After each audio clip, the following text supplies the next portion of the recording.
Ladies and gentlemen, Waafrika wengi ambao ni mashabiki wa mchezo wa kabumbu waliamua kuunga mkono timu ya Mexico kwenye mechi ya ufunguzi ya kombe la dunia kipindi ambacho Mexico ilikuwa inacheza na South Africa.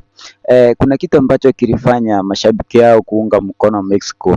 Inasemekana kwamba South Africa imekuwa na tabia ingine ambayo ni ya kubagua watu.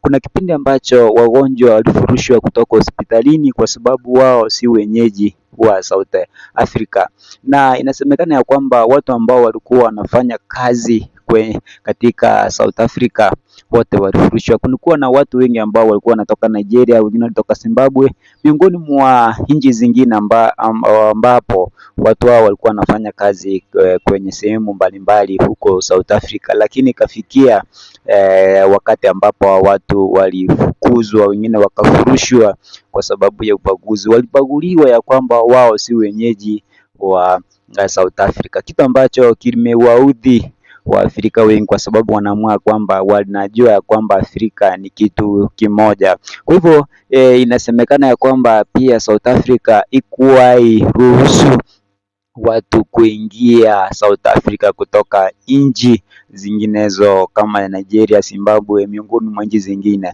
kitu ambacho kimewaudhi sana Waafrika wengi. Hicho ndio kitu ambacho kimefanya mashabiki wa Afrika walifurahi sana kipindi ambacho South Africa ilipiwa mabao mawili kwa nunge na timu ya Mexico. Kwa hivyo kipindi ambacho mechi ya Mexico dhidi ya South Africa inachezwa, mashabiki wengi wa Afrika walikuwa nyuma ya Mexico, na sababu nimeeleza ya kwamba South Africa ilionyesha tabia ambayo ni mbaya kuhusiana na ubaguzi. Ilikuwa inabagua watu ambao si wenyeji wa huko. Kuna wagonjwa ambao walifurushwa kutoka hospitalini kwa sababu wao si wenyeji wa South Africa.